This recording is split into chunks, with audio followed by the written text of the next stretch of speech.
So, this is the resurrection of F-Arc. Or wait, who's that over there? Right there in the background. What? Oh no. Don't tell me she's back. Hey guys, DBRI here, and today I am continuing with What If Sailor Moon was in Dragon Ball Z, and continuing where we left off with the Battle of the Gods arc, with Goku getting a bit more of a power-up. With his God form, he was able to push Beerus a little bit further, but in the end, Beerus was still the stronger out of the two, and with the thrill of fighting Goku again, he of course, like in the original, chose to let Planet Earth live as long as they keep providing him with delicacies and Majin Buu don't eat all the pudding. And well, as much as Uranus and Neptune do not like having to bow down to anyone they consider an intruder to their solar system, well, they kinda don't got a choice at this point, especially in the case of Lord Beerus. And so, time has pretty much marched on for the Sailor Guardians of the Dragon Team since that event. However, there are two parties, actually, come to think of it, 3 parties that are looking for the Earth Dragon Balls. Since no one's been able to find where the Namekians are now living, the Frieza force is having to look for Dragon Balls on Earth, risking their lives against Saiyans and Sailor Guardians. And well, as we know, the Pilaf gang, who are now little children, are also looking for Dragon Balls. Probably Pilaf wanting to rule the world again, that whole chestnut. And, well, other than that, we have,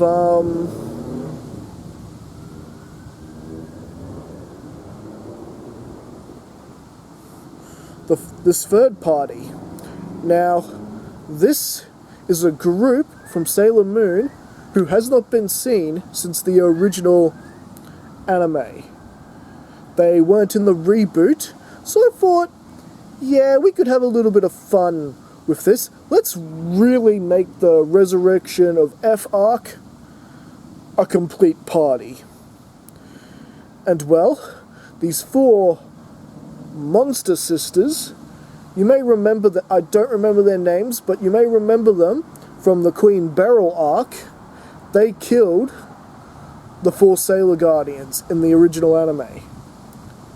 They killed Mercury, Mars, Jupiter, and Venus, while Sailor Moon had to battle Beryl and Natalia on her own in the original anime.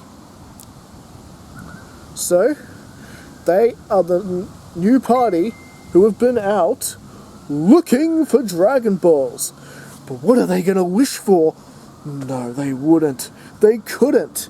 And well, pretty much all 3 parties show up at the final Dragon Ball at once.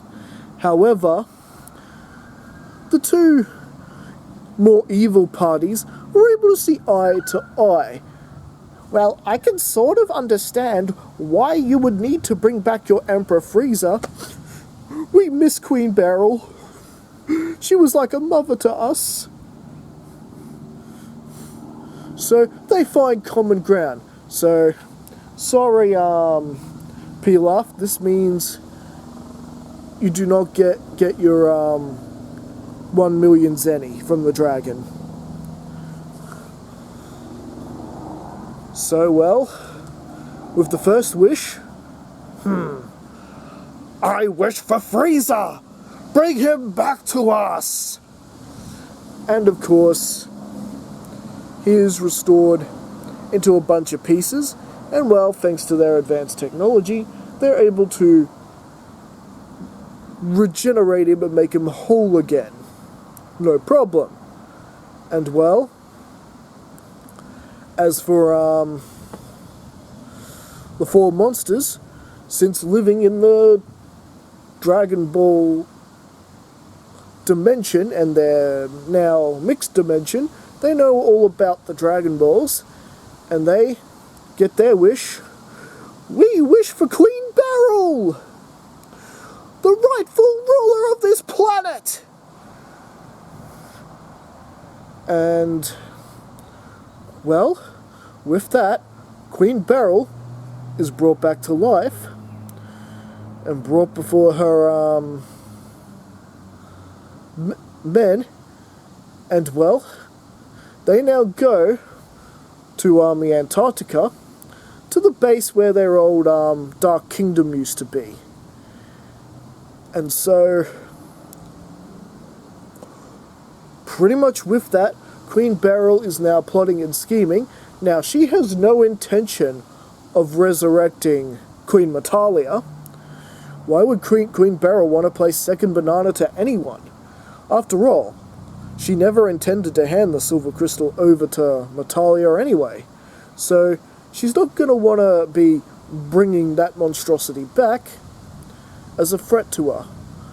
But after hearing about what the Sailor Guardians have been up to since, all the other enemies they defeated, meeting the Dragon team, and that the princess who defeated her, Princess Serenity, is now Neo Queen Serenity of the new Silver Millennia, which is, quite frankly, the planet she's standing on now. It obviously has Queen Beryl at a somewhat unease. So she needs to think of something fast to bring things over to her side. Meanwhile, Frieza has since been regenerated, and just like in the original anime, he's gone off to train for a couple of months before he initiates his attack. And meanwhile, someone,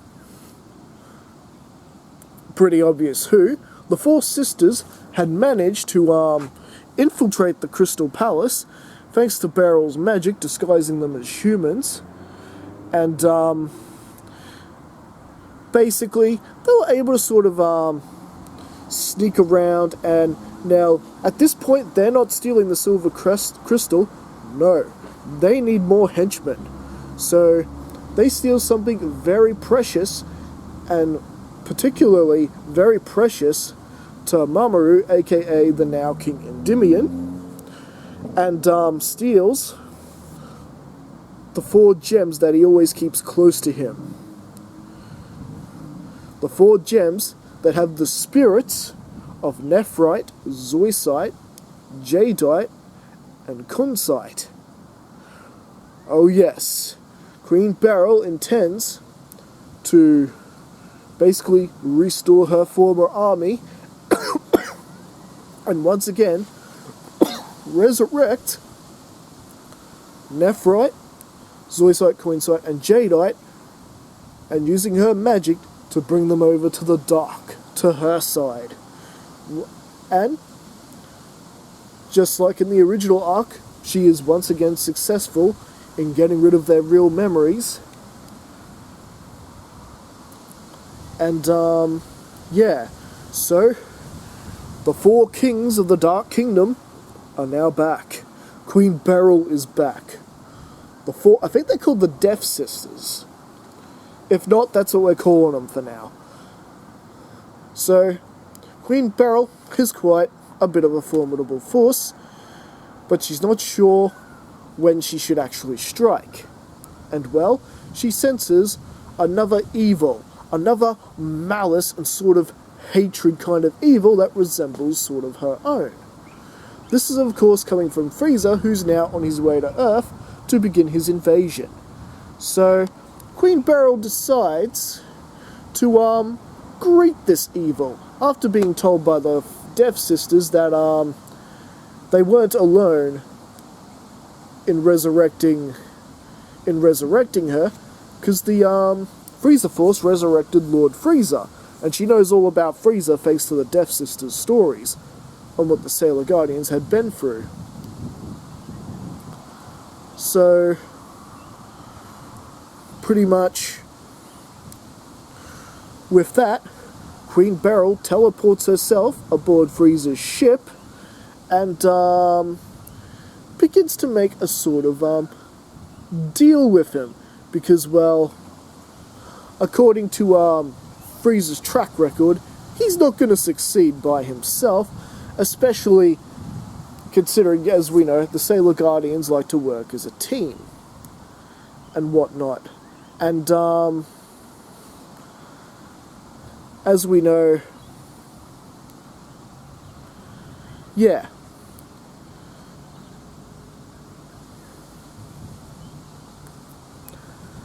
So, with that, Frieza's kinda not liking the idea of teaming up with another Sailor Guardian enemy, because after all, the last time he did that, things didn't go so well for him. However, he can sense that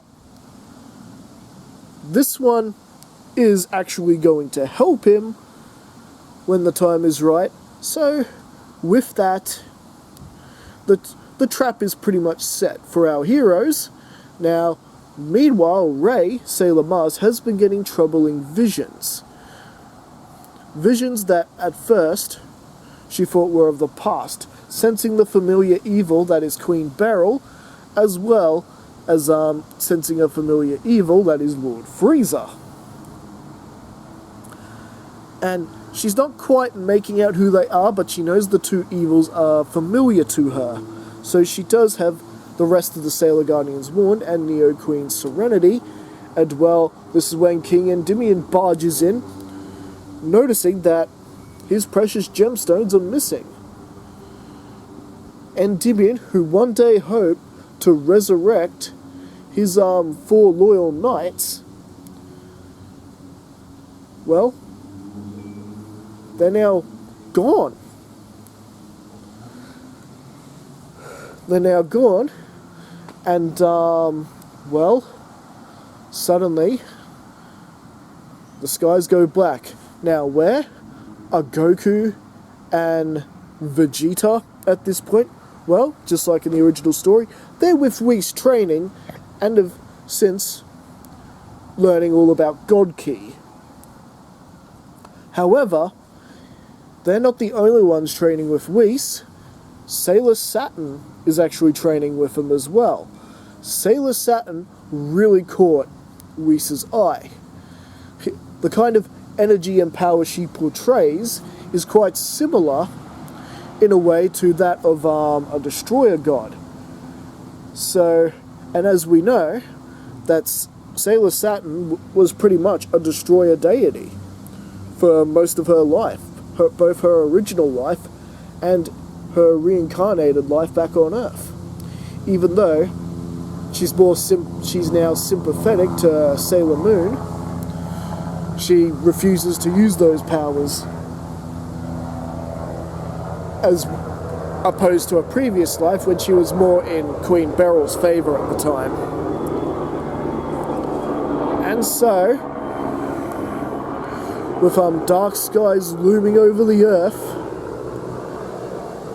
we've got Frieza and his men arriving, and to the Sailor Guardian's shock, they are also stunned to see Queen Beryl, and of course, the reincarnation of technically the Sailor Guardian's boyfriends, the 4 Knights of Endymion, also known as the 4 Kings of the Dark Kingdom, Nephrite, Zoisite, Jadeite, and Kunzite. This is going to be a really tough battle. Well, it's nice to see you could all join us for your execution. Tell me, hasn't Goku and Vegeta shown up yet? Nor with that pretty boy that beat me.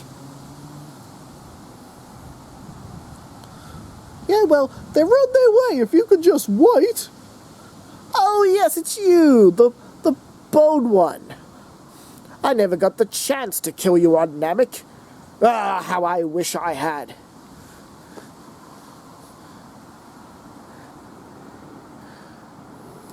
That's okay. I will give him 5 more seconds to show up. And well, 5 seconds later, the enemies attack, and it's pretty much all-out warfare. Even King Endymion himself is on the front line here. Now, we've got the others trying to get in touch with Goku, Vegeta, and Saturn. You know, leaving messages for Whis so he can, you know, teleport them back so they can deal with Frieza. But right now, it's falling on deaf ears, as now Beerus has woken up from his smallish nap and also begun interfering with the training. And, yeah. And well, let's just say it's actually not looking too good for our heroes at all. After all, it's bad enough having Frieza and his men there, yet they're dealing with the Dark Kingdom as well. And they were a nasty bunch in their own right. So, pretty much the heroes are on the losing side of this battle, even with Uranus, Pluto, and Neptune with a helping hand. And well, Usagi Tsukino, aka Neo Queen Serenity, hasn't really saw fit to interfere just yet. However, it is time for another duo to shine, as Chibiusa and Gohan have once again returned from the pocket future timeline where Chibiusa is from to, well, they were actually going to introduce them to the newborn, whose name, I thought of it last night, it was a cool name, Homaru. A mixture of both the people that Chibiusa admires the most. Mamoru, her father, and Hotaru, her best friend, Sailor Saturn. So I thought that was a cool name, Homaru. So basically, she's a little girl, black hair like Gohan, but of course, she has a bun head. A bun hairstyle. Just like her mother, Chibiusa, and grandmother, Neo Queen Serenity. Who's introduced to me, who is very happy, of course, to meet her future granddaughter. And well, sensing the immediate evil that is foretowing the planet right now, Serenity warning Chibiusa to be careful of Queen Beryl, and Gohan's going, I know the other one too well. That is Frieza. We have no time to waste. And yes, of course, with Chibiusa, the Sailor Quartel came with her as well. So they're able to do their own Sailor teleport and teleport to the battlefield immediately. And one look at Gohan, Frieza's able to recognize him immediately.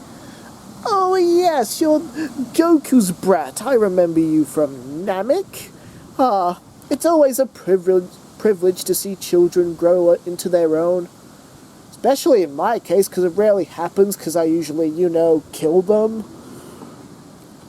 And well, it doesn't take long for Beryl to take one look at Chibiusa to understand that she is a descendant of the Moon Princess who defeated her, and pretty much the battle between her and Beryl is going off underway, who is pretty much already evening the odds with the power and silver crystal that she possesses. And well, she has learnt a little trick that basically she was able to learn from Gohan, because well, Gohan takes it upon himself to deal with all of Frieza's men with no effort, not even having to transform Super Saiyan at this point, because remember, this version of Gohan has not gone soft. He didn't go soft during the Cell games, and he wasn't soft during the Buu arc, and he didn't go soft in between the time of Beerus's arrival, and having to deal with some of the problems that Crystal Tokyo deals with in the future pocket timeline. Gohan has not gone soft in the ways of battle at all. In fact, with hanging out with a bunch of Sailor Guardians and deities have pushed Gohan to a certain level that his father and Vegeta have only just achieved now. So as Gohan and Frieza begin battling, Frieza wasn't expecting to even try this hard against Gohan, the brat.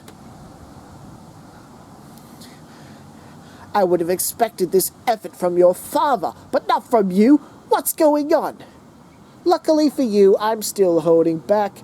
I know something you don't know. Frieza powers up to his golden form, which, now even though Frieza does not have his ability to transform into a Sailor Guardian version of himself, powers that he got from Galaxia, he still has the power-up. He still has an increase to his power level because of it, but he no longer has the abilities.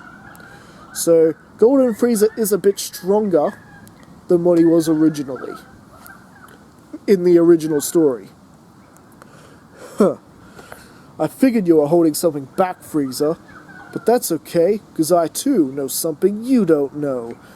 And to everyone's surprise, Gohan powers up, you betcha, to Super Saiyan Blue. And as for the aura that is surrounding Chibiusa, it is pretty much similar to Gohan's. A blue aura, but she's not a Super Saiyan. She's still a Sailor Guardian, she's just got a similar bluish aura. She is tapped into God Ki herself, but she's not a Saiyan. In fact, her hair color doesn't even change, it's still pink. So now that we're with that, now it is the bad guys' turn to run. Because this Chibiusa, who has rallied the rest of the Sailor Guardians behind her, they have turned things around, pretty much able to defeat Nephrite, Kunzite, Jadeite, and Zoisite, and Chibiusa using the Silver Crystal to reverse what had been done to them. So finally, Nephrite and the others are on the good side and are brought back to life, and this time they're here to stay. And, well, as for Gohan, he is battling with Frieza, and it's still pretty much an epic fight, except Gohan just seems to be one step ahead of Frieza. Remember, Gohan is not like Goku, he doesn't mess around. And over the years and all the battles with Chibiusa, it's matured him much quicker. He's not making the mistake of, I'm so sure I'm going to win, I'm going to drop my guard. So yeah, this Gohan is very familiar with warfare, is what I'm saying. And, well, now that we've head into the final stretch between Chibiusa and Queen Beryl, who are pretty much battling it out one-on-one, ultimately Queen Beryl ends up suffering the same fate she suffered in the original story. She is beaten and defeated by Chibiusa, and this time the Death Sisters are not getting away. They too are vanquished, and we pretty much head into the final stretch between Gohan and Frieza's fight. Gohan spotting Frieza's weakness, much like Goku does in the original, that Frieza's energy is about to burn out. And Sorbet does try to shoot Gohan, much like he tries to shoot Goku. But Gohan was sort of aware that he was there, and he did not forget about him, not even for an instant, as he pretty much knocks the trajectory out of the way, and pretty much in a Vegeta fashion, it goes back and hits Sorbet, and then Gohan just straight up finishes off Frieza. Frieza is dead once again, and well, Beerus, Whis finally got the messages and came back to Earth, but it's over. It's gone. Done. Finished. Oh, damn it! I missed out on all the fun. How did you beat Frieza without us? Explain! Vegeta demanding answers. And well, they point to Chibiusa and Gohan, and who is still in his blue form. What? How did you achieve that? We only just managed to achieve that ourselves. Gohan just sort of, I guess sort of looking like Goku at the moment, doing the old hand behind his head and scratching the back of his head and smiling, looking like a, you know, playing innocent. And so, pretty much with that, Frieza was, like I said, Frieza's defeated, and well, Goku and Whis, Goku and Vegeta didn't have to do anything. Whis and Beerus don't have to do anything. So basically, Beerus and Whis are getting a free meal out of this. And of course, Beerus is still demanding that sundae. I won't destroy your Earth as long as I get my precious sundae. Oh yes, Beerus will have his dessert first. And so, there is a big banquet to celebrate the defeat. Usagi couldn't be more prouder of her daughter. Not to mention, you know, they were able to stop Frieza from blowing up the planet. No temporal do-overs or anything.